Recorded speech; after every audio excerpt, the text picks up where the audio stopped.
fazer a 30 para a gente falar sobre uma leitura que não teremos problema para falar, a nossa saideira, que é regime militar. Regime militar é sempre visão econômica.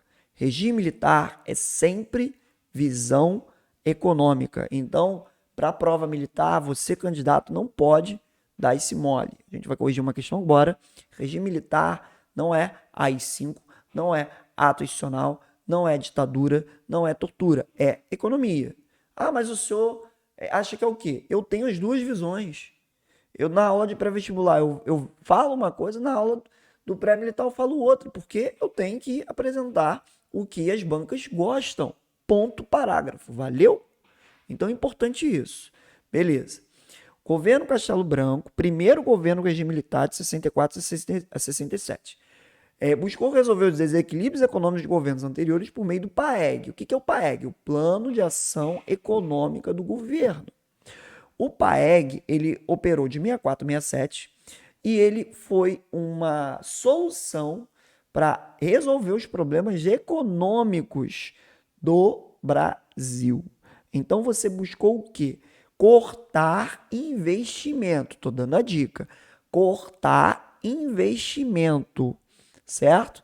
O PAEG, ele tem essa ideia de corte de medidas, né?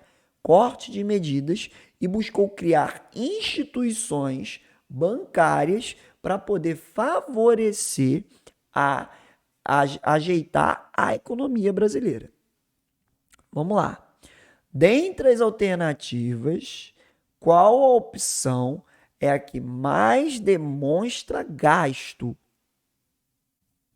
Joguei na mão de vocês. Dentre as alternativas, qual opção demonstra mais gasto? O Yuri boladão. Construiu uma represa, uma usina hidrelétrica a maior da América Latina, quiçá da América. É um gasto muito alto. É um gasto esse que começou a ser iniciado lá na época do milagre econômico. Yuri,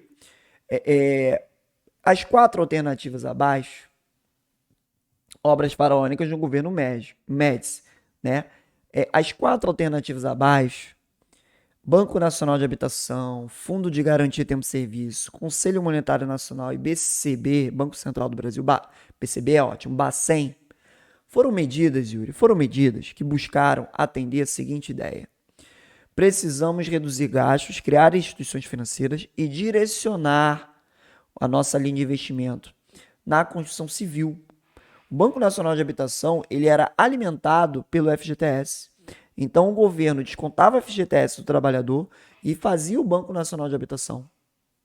Então, assim, o governo buscou enxugar o PAEG, o Plano de Ação Econômica do governo, buscou fazer isso. A construção da Itaipu, a Transamazônica, a Ponte Rio-Niterói já são obras faraônicas. Obras faraônicas. Foi no governo Médici. Já começou no Costa e Silva e foi no governo Médici que se concluiu algumas. E o Geisel ficou com o pepino e o Figueiredo ficou com a bomba maior ainda. Aí explodiu no colo de quem? Do Sarney. Lá no Figueiredo já tinha inflação de 200%, 1983. Já tinha caô seríssimo. Entendido isso? Beleza? Então é muito importante essa ideia. Valeu? E aí, pra gente fechar essa mídia. Candidato, questão 30 ESA 2018. Foi no governo Castelo Branco que foi aprovado o PAEG. E a questão pergunta, aquilo que é exceto, né? Aquilo que é exceto é aquilo que demonstra muito gasto, aquilo que demonstra um custo muito alto. Gente, construção de Itaipu na letra A foi dado. Obra faraônica famosa, uma das maiores usinas hidrelétricas do mundo, né? Então, foi dado, né? A letra A, ela é a nossa referência. Banco Nacional de Habitação, FGTS, Conselho Monetário Nacional e Bacen foram medidas para ajudar a estabilizar a economia brasileira. Valeu, pessoal. Até uma próxima.